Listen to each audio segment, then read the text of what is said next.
TV Web A Caminho da Luz apresenta Palestras Espíritas. Meus amados companheiros e irmãos de ideal, estamos juntos e o sentimento que nos domina agora é o da gratidão. Gratidão a Deus, ao Cristo, à espiritualidade e de uns para com os outros.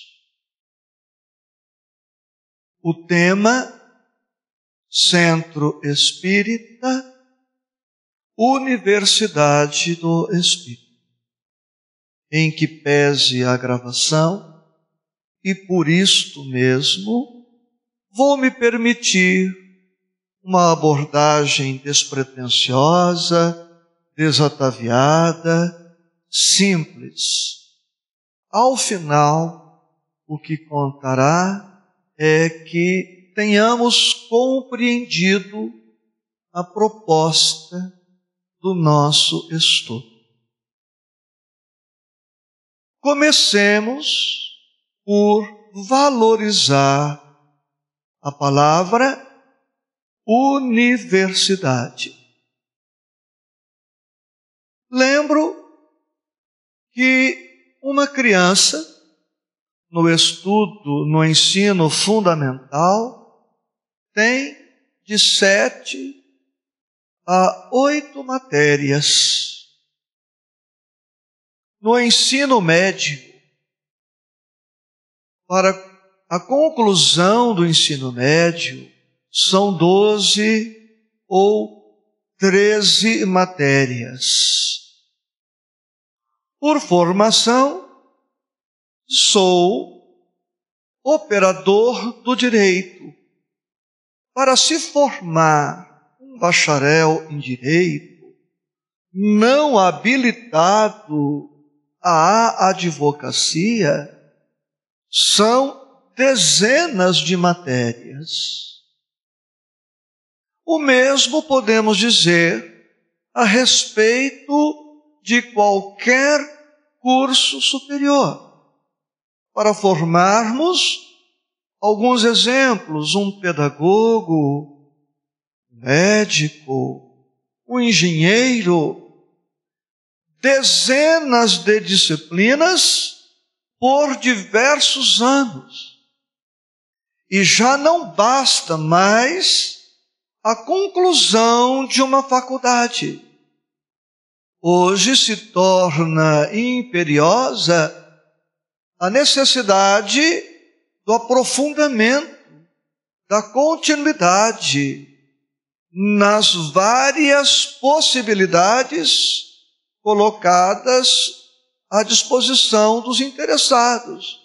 Pós-graduação, especialização, mestrado, doutorado, e não se esgota aí as possibilidades.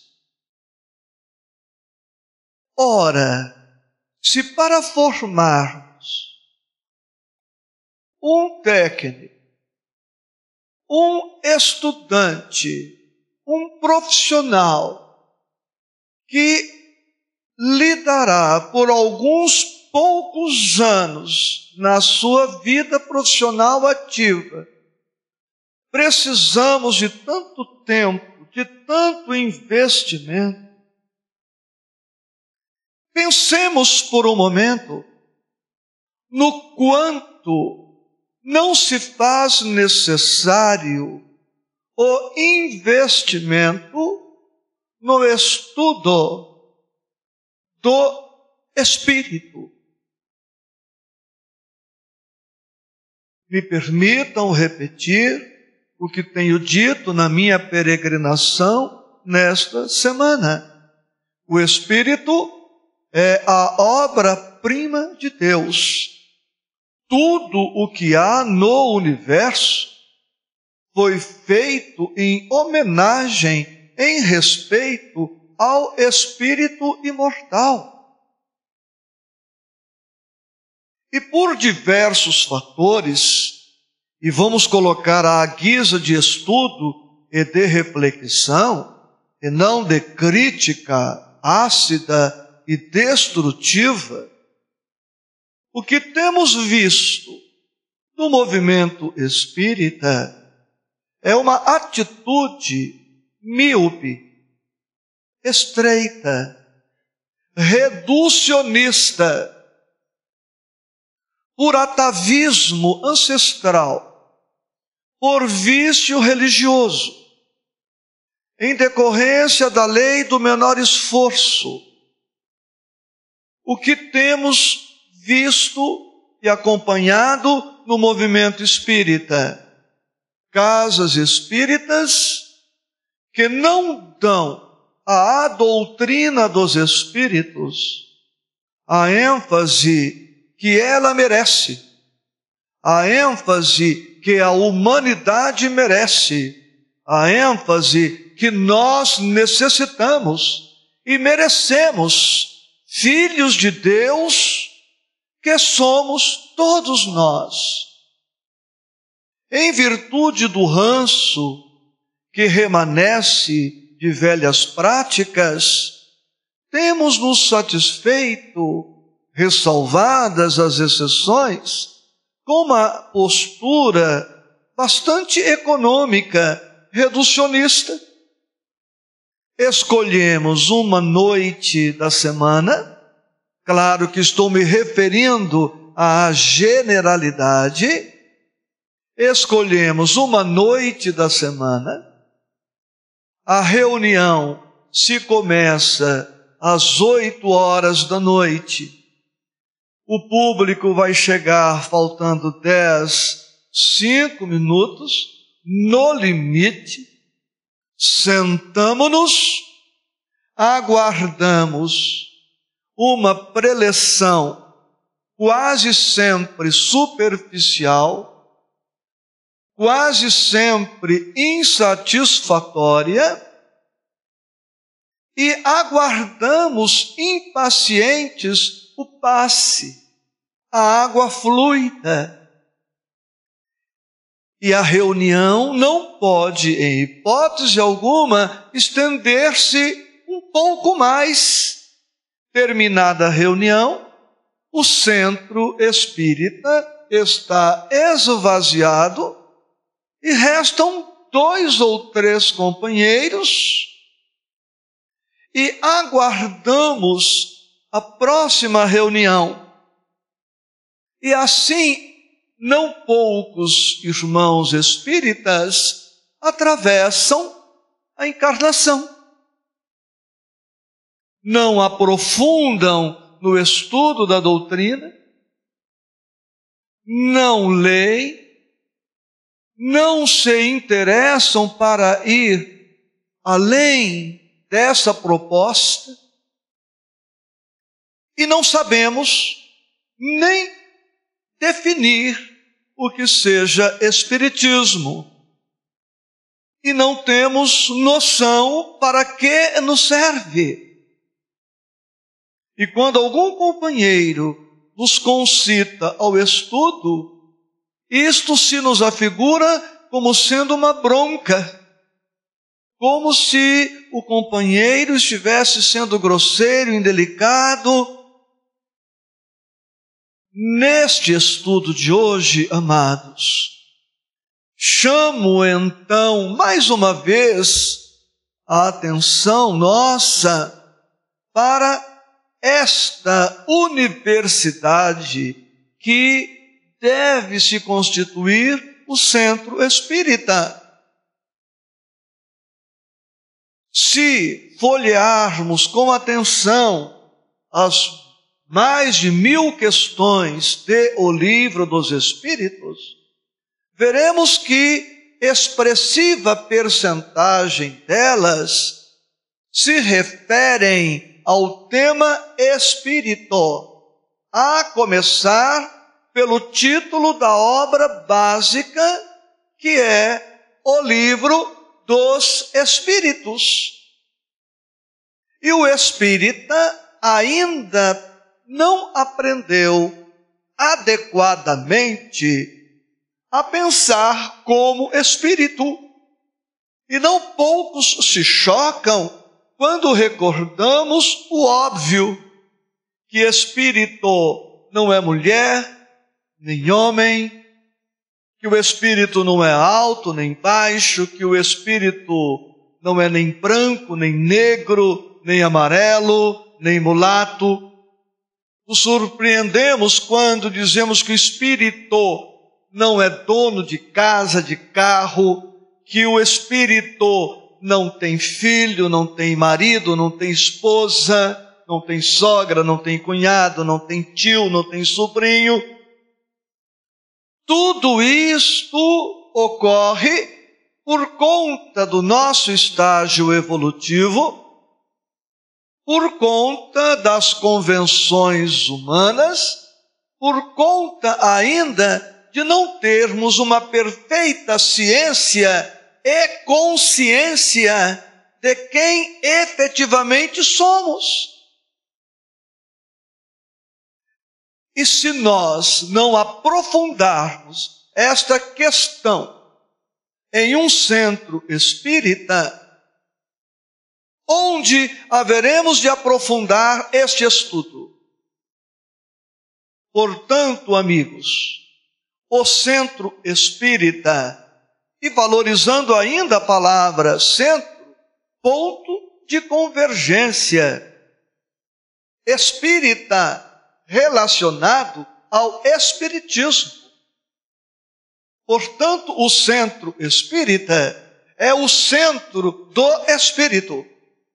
É aqui que haveremos de realizar um estudo aprofundado de quem somos, efetivamente, dissociando a nossa identidade espiritual da nossa personalidade transitória. Enquanto identidade essencial, enquanto espírito imortal, eu não me chamo Isaías Claro, não sou brasileiro. Esta anatomia se trata apenas de uma vestimenta, nada mais. Eu sei que estas informações são conhecidas de nós que nos encontramos aqui, mas precisamos perceber que muitas das nossas aflições, dos nossos complexos, dos nossos apegos, das nossas dificuldades decorrem da não ciência ou da não consciência de quem somos. E se nós não estudarmos isso na intimidade de uma casa espírita, novamente a pergunta: haveremos de estudar estas questões onde? Deste modo, o centro espírita não pode ser, com todo respeito na colocação, o centro espírita não pode ser uma caricatura de uma outra igreja. As reuniões espíritas não podem ser uma caricatura das práticas já adotadas por outras igrejas. O centro espírita não é uma igreja a mais. O centro espírita não pode satisfazer-se com menos, adotando uma liturgia que repete a liturgia de outras práticas religiosas, todas respeitáveis. Até aqui, o espírito na terra não teve muito acesso à informação. Até muito pouco tempo, e todas essas colocações, com muito respeito, mas até pouco tempo as missas eram rezadas em latim. O sacerdote de costas para o público. Até poucos séculos, a humanidade não tinha acesso à Bíblia. A humanidade era composta maciçamente de pessoas analfabetas. E nós vivíamos alienados, explorados em nossa ignorância, explorados em nossa boa-fé, trazendo para nós o raciocínio e sempre com o máximo de respeito. Queremos explorar alguém? Basta mantê-lo na ignorância. Mantenhamos alguém subserviente, dependente politicamente, economicamente, culturalmente, e ele será nosso escravo, nosso refém. Ocorre que o Evangelho do Cristo, para me reportar a este código extraordinário e incomparável, o Evangelho veio para nos libertar. Há séculos temos ouvido a sentença do Cristo: conhecereis a verdade, e a verdade vos libertará. Não há liberdade na mentira, não há felicidade na escravidão. A doutrina espírita, na esteira do pensamento do Cristo, vem com uma proposta de libertação. E reflita comigo, atente para este detalhe: o Cristo foi, para referir-me ao seu tempo de encarnado entre nós, um homem livre, sem peias. O Cristo não tinha compromisso com nenhum credo, com nenhuma tradição, com nenhuma instituição. O Cristo vem e rompe com o status quo da época.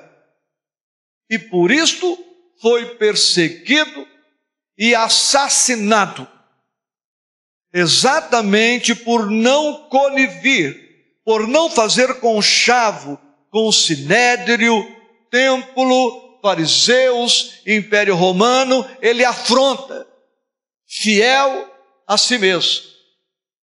Allan Kardec vem e adota postura idêntica. Rompe com o establishment da época. Allan Kardec afrontou, no sentido filosófico, teológico, religioso, o Vaticano. Kardec não veio para repetir velhas fórmulas, velhas práticas milenárias, seculares, respeitáveis, mas obsoletas, que já não condiziam mais, que não condizem mais com as necessidades do espírito que vem evolutindo ou evoluindo. Se prestarmos atenção na postura de Francisco Cândido Xavier, verificaremos que Chico era igualmente um homem livre. Não tinha peias, não estava atrelado a nenhuma pessoa, a nenhuma instituição. Quando tentaram manietá-lo, limitá-lo, circunscrevê-lo, ele simplesmente colocou no seu grupo espírita uma frase, dizendo que ali funcionava o culto de evangelho de Francisco Cândido Xavier no centro de sua propriedade. Livre, e se Chico não tivesse afrontado no sentido positivo da expressão o pensamento dominante da época, ele não teria nos legado esta obra monumental. Como descrever colônias espirituais, como referir-se à vida social nas colônias sociais, como referir-se a carros no mundo espiritual, a helicópteros no mundo espiritual, a partos. Porque certas ideias que estão sendo veiculadas agora pelo nosso Inácio Ferreira e Carlos Bacelli não são originais de Inácio e Bacelli. Todas essas ideias são encontradiças em Chico Xavier. Mas como a média dos espíritas não leram toda a obra de Chico Xavier, isso se nos afigura como uma grande novidade.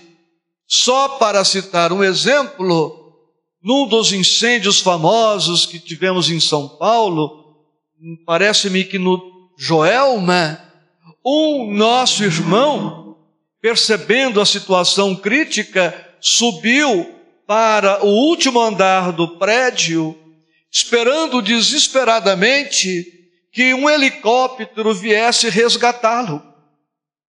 E qual não foi a surpresa para ele, sem ter se dado conta de que havia desencarnado, que o helicóptero chegou e o resgatou. Ele foi resgatado por bombeiros desencarnados, utilizando um helicóptero.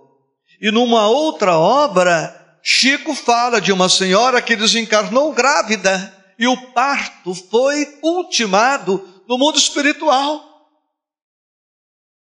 Portanto, o espírita não está atrelado à teologia clássica. Allan Kardec, um dos gênios da humanidade, ao invés de atrelar a revelação espírita à teologia religiosa clássica, Allan Kardec associou a revelação espírita à ciência. E isto é de fundamental importância, porque a teologia tradicional, respeitável, me permitam repetir, mas é uma teologia estanque, estacionária. As verdades consolidadas pela teologia clássica são as mesmas há milênios, há séculos. Eu sou oriundo do protestantismo e posso garantir a você que o credo protestante da igreja de onde eu venho é um credo ultramontano, superado, incompatível com as luzes do século XX e agora do século XXI. A doutrina espírita é, portanto, dinâmica, como dinâmica é a ciência. E o espírita precisa acompanhar este movimento. Como disse o apóstolo Paulo na sua carta aos Coríntios, capítulo 13, havendo ciência, passará. Imaginemos por um momento, amados, o que será a matemática daqui 1000 anos, a física daqui 1000 anos, a biologia daqui 1000 anos, a astrofísica daqui 1000 anos, a telepatia daqui 1000 anos. E o espírita não pode, pois, contentar-se com o conhecimento de superfície, porque se adotarmos uma visão reducionista da doutrina espírita, qual será a consequência disto? Um modelo reducionista de centro espírita. Vamos subsumir o centro espírita a um culto rápido, monótono, entedioso, como se verifica por este Brasil espírita. Eu não estou me reportando a esta ou aquela casa espírita. me permitam dizer que nestes 35 anos de peregrinação doutrinária, eu não cataloguei com precisão, mas afirmo a você, arredondando para menos, que devo conhecer pelo menos 1000 centros espíritas. E todos, ou a grande maioria, nessa postura de nos contentarmos com menos. Cito para você, agora de maneira objetiva, 10 princípios básicos da nossa doutrina. Anote isto agora, ou depois, memorize-os. É básico, é essencial. Claro que só enuncio sem explicar. A enunciação é incompleta. Deus, Espírito, comunicabilidade dos espíritos, pluralidade dos mundos habitados, reencarnação, livre-arbítrio, lei de causa e efeito, lei de evolução,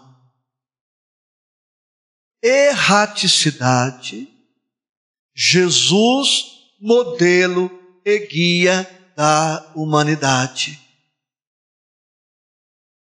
Deus, Espírito, comunicabilidade dos espíritos, pluralidade dos mundos habitados, reencarnação, livre-arbítrio, lei de causa e efeito, lei de evolução, erraticidade, Jesus, modelo e guia da humanidade. Apenas para refletirmos o que sabemos sobre Deus. O que sabemos sobre Espírito. O que temos catalogado sobre comunicabilidade dos espíritos. O que sabemos sobre pluralidade dos mundos habitados. O que sabemos de reencarnação. O que sabemos de livre-arbítrio, de lei de causa e efeito, da lei de evolução, que é, talvez, a lei mais importante, porque sem evolução nada se justifica. O que estaríamos fazendo aqui agora, se não houvesse, consciente ou inconscientemente, o anseio de progresso? Se o que estamos estudando não servir para acrescentar alguma coisa, e se acrescentar alguma coisa não servir de maneira prática para a nossa vida, vamos todos para casa. Então, consciente ou inconscientemente, ansiamos pelo progresso. O que é o conflito, se não o anseio de algo melhor? O que é esta ansiedade pela reforma, pela transformação, senão a certeza de que podemos ser melhores do que temos sido?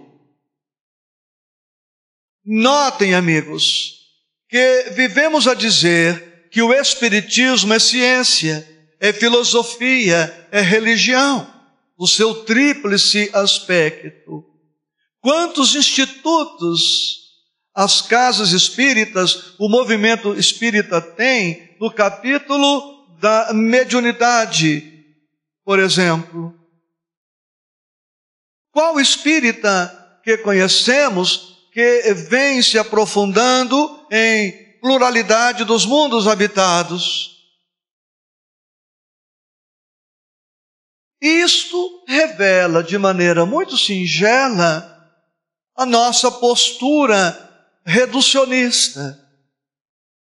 Nesse estudo de agora, portanto, eu quero enfatizar isto, a necessidade de termos uma ideia mais ampliada, mais amplificada da nossa doutrina.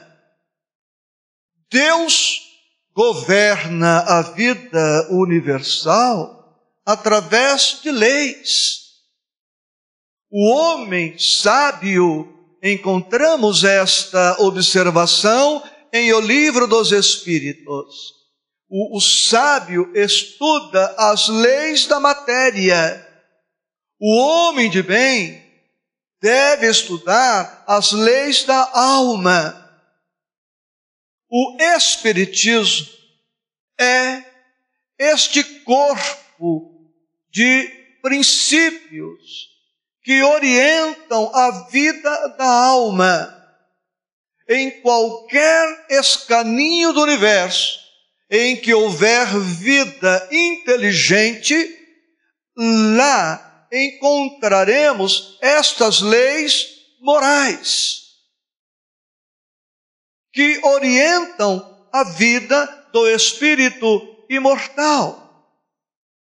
Em O Livro dos Espíritos, vamos encontrar as 10 leis morais, com algumas implicações, por enquanto inabordáveis. Lei de adoração, lei do trabalho e outras que poderemos citar. O Espiritismo se relaciona com estas leis. Estas leis formam o campo de pesquisa, de estudo do espírita. Vemos companheiros, e não estou aqui defendendo companheiros A ou B, mas só para citar uma outra situação, companheiros que são radicalmente contra a ideia da reencarnação no mundo espiritual. Mas eu pergunto, à guisa de reflexão, o que sabemos da lei de reprodução? O que sabemos de genética, de hereditariedade? O que sabemos do mundo espiritual? Para se ter uma ideia de como nosso conhecimento é perfunctório, Nosso Lar, para dar um exemplo, publicado em 1943, quando um espírito psicografa uma obra, esta obra foi escrita antes no mundo espiritual, se trata de um autor sério, com o aval do Cristo, que é quem preside o advento do Espiritismo. Para você ter uma ideia do grau, da extensão do nosso desconhecimento sobre o mundo espiritual, André Luiz escreveu o livro e veio um comando do Cristo, que André Luiz reduza pela metade as informações contidas em sua obra, antes de psicografar pelo Chico. André Luiz reescreveu, veio outro comando do Cristo, que André Luiz reduza novamente pela metade as informações que remanescem. Ele escreveu outra vez, veio o comando do Cristo. Agora, André Luiz pode psicografar. O Nosso Lar, que não estudamos, representa 25% daquilo que André Luiz ia escrever, que não era tudo. Peço aos câmeras que me acompanhem. Aqui estamos no solo, na terra, figuradamente. Nosso lar aqui. O livro que não conhecemos retrata 25% do que existe de nosso lar aqui.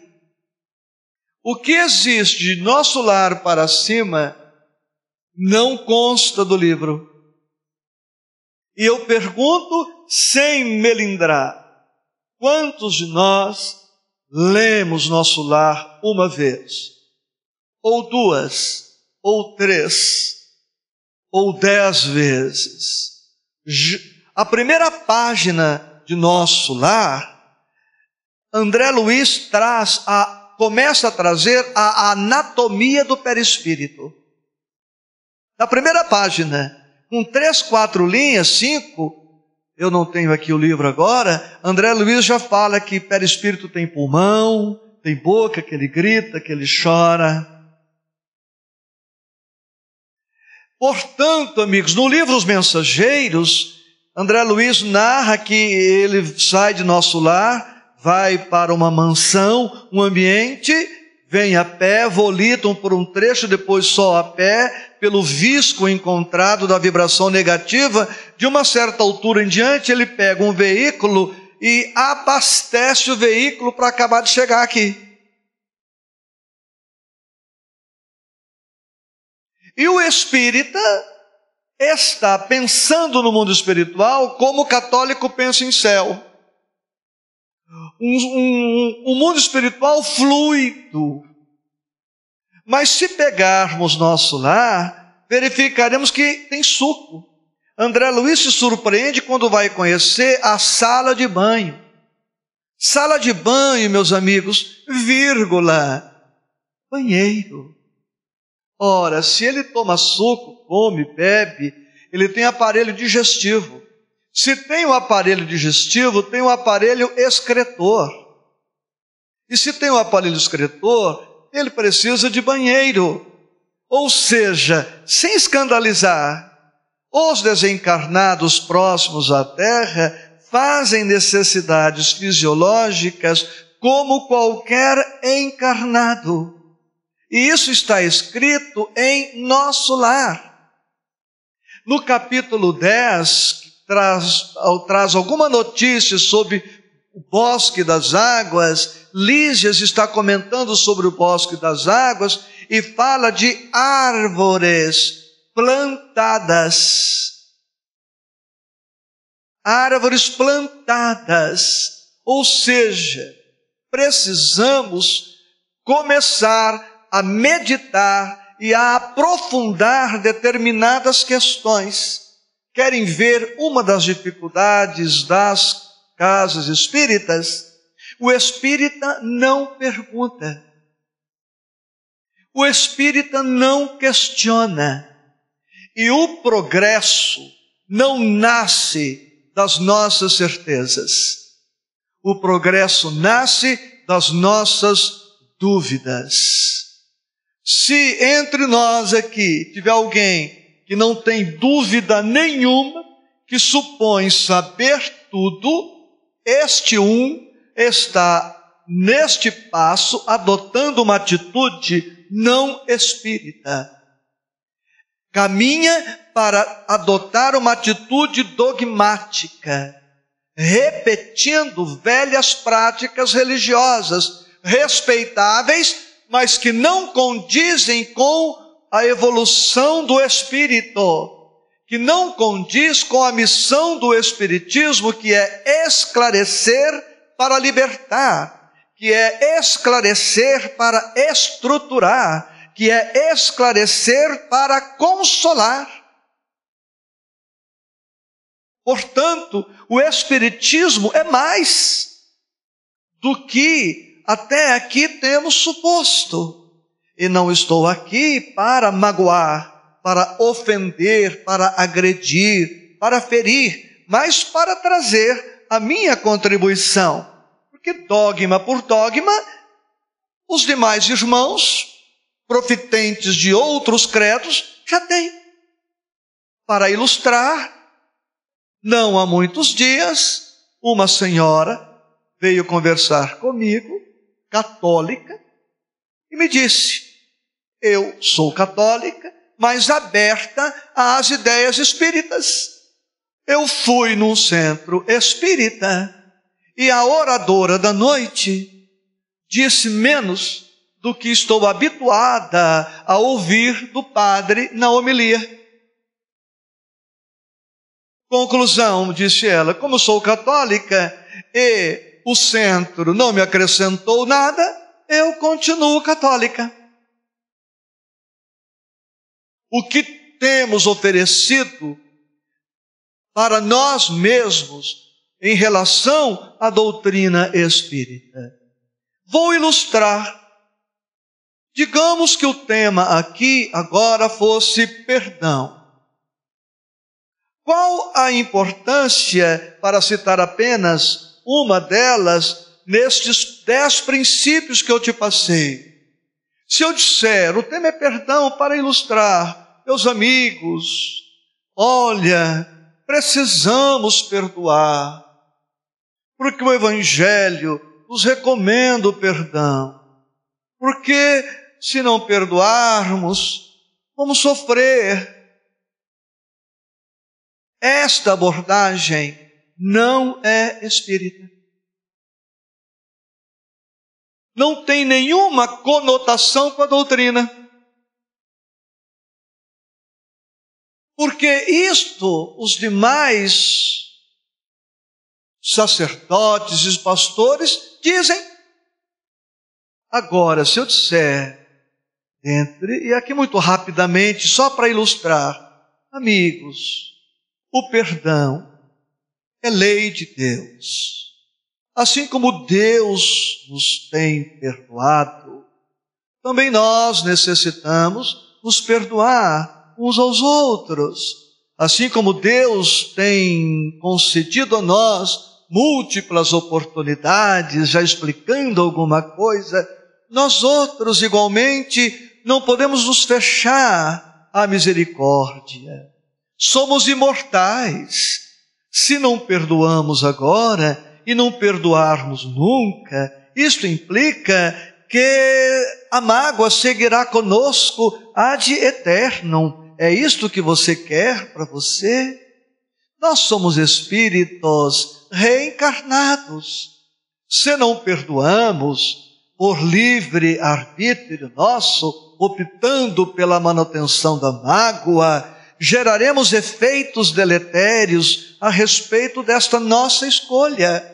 Ao retornar para a erraticidade, levaremos conosco o ranço desses sentimentos impermissos, com grande probabilidade de reencarnarmos próximos aos desafetos que poderão estar na intimidade do nosso lar, se não perdoarmos hoje. E a mágoa ou a agressão que se nos apresenta é ensejo à evolução. Se eu não perdoo, demonstro atitude estacionária ante as necessidades espirituais que são minhas.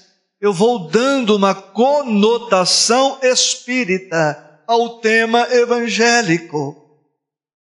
Por isso, os coordenadores de estudos, os oradores, os facilitadores, precisamos nortear todas as falas, todas as práticas, à luz dos princípios filosóficos essenciais da doutrina, porque são esses princípios que caracterizam o Espiritismo como Espiritismo. Fora isto, nós estaremos praticando um retrocesso, repetindo velhas fórmulas, sem acrescentar nada ao espírita que já se encontra e sem acrescentar nada novo para aquele que está em busca de alguma coisa, como aquela mulher. Por isso, precisamos amar nossa doutrina. Precisamos investir no seu conhecimento, no seu aprofundamento. E esta necessidade e este dever não são somente dos oradores, mas de cada um de per si. Porque nos momentos agudos nos momentos de crise, de desafios, não há orador, não há médium, não há coordenador, não há facilitador que nos substituirá. Quando chegar o testemunho em forma de enfermidade, de solidão, de carência, de abandono, de desencarnação, para citar alguns quadros, cada um agirá ou reagirá de conformidade com os seus conteúdos mentais, de acordo com suas crenças, de acordo com os seus valores. Portanto, estudar, entender, compreender, assimilar e envidar esforços por aplicar o conhecimento adquirido é dever de todos. O dirigente espírita não pode manter o público em atitudes viciadas, dependentes, mantendo na ignorância para encher a casa, viciando o necessitado, tê-lo sempre no passe, na água fluida. Não somos contra nenhuma das práticas espíritas. E digo a você que em nossa casa espírita, que não é grande na sua feição material, uma vez por mês, todas as pessoas presentes, crianças, adolescentes, jovens, pessoas na madureza, na terceira idade, todas, enfim, recebem uma garrafa de água mineral lacrada, magnetizada pela equipe encarnada e pela equipe desencarnada. No passe às crianças, envolvemos os pais ou responsáveis presentes. Uma avó se apresenta com o neto para o passe no centro espírita. A avó não fica à margem, ou a mãe, o pai, o tio, algum responsável. Esta pessoa adulta entra com a criança e se envolve para ser treinada para, estando em casa, numa situação qualquer de urgência ou de emergência, esta pessoa tenha autonomia, segurança, esclarecimento para dar ao afeto, ainda em idade infantil, a assistência necessária. Por que vou viciar aquela mãe, aquele pai, aquela avó, supondo que só eu ou só os companheiros da casa estamos habilitados a dar assistência àquela criança? Isso é desconhecer o que está no livro A Gênese de Allan Kardec, que fala da classificação dos passes. O passe pode ser espiritual, pode ser humano espiritual, magnético espiritual, e só magnético. Os espíritos não ficam reféns dos encarnados, pobres dos encarnados e pobres dos espíritos, se dependessem daqueles minutos escassos na casa espírita para dar uma assistência magnética espiritual a algum enfermo. O espírita, portanto, não pode dogmatizar, engessar, reduzir esta doutrina cósmica que traz em seu bojo as leis morais que regulam a vida do espírito a meras práticas superficiais, igrejeiras, que tiveram a sua importância, mas que hoje não atendem mais à necessidade do espírito que está em constante trabalho de progresso, de evolução. Por conta desta postura superficial, por conta desta ausência de aprofundamento, nós vamos encontrar centros espíritas deprimidos, palestras sonolentas, esperando que a minha não tenha sido tanto. Vamos encontrar companheiros desmotivados, casas espíritas sem criatividade, reuniões tristes, previsíveis, é sempre a mesma prece, e começamos com certos preconceitos. Num centro espírita não se pode cantar, no outro não se pode projetar um rosto do Cristo sob a alegação de pureza doutrinária. Não estou aqui preconizando a volta à idolatria, aos deuses, aos santos, mas convenhamos que há questões mais graves às quais devemos prestar atenção. E por conta desta atitude, nós encontramos reuniões mediúnicas repetitivas, monótonas, médiuns que não estudam, médiuns que não entenderam, e no segundo momento nós vamos melhor falar disto. Mas à guisa de introdução, eu digo duas coisas para os médiuns: que mediunidade é trabalho de parceria e de especialização. Todo fenômeno mediúnico é anímico, tem necessariamente a participação do médium. Quando o médium não estuda, não se aprofunda, não se enriquece, deixa muito a desejar, porque 10 anos depois, ei-lo com as mesmas chapinhas, com as mesmas frases, com os mesmos trejeitos, com os mesmos vícios, por conta de ter estacionado no tempo e não aprofundado. Sobre essas questões, no segundo momento, nós vamos estar colocando para todos. Sorria. Chegou o coffee break.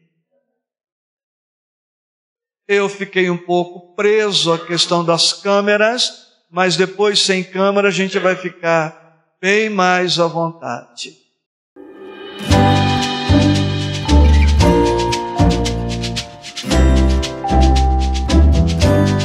A TV Web A Caminho da Luz apresentou Palestras Espíritas.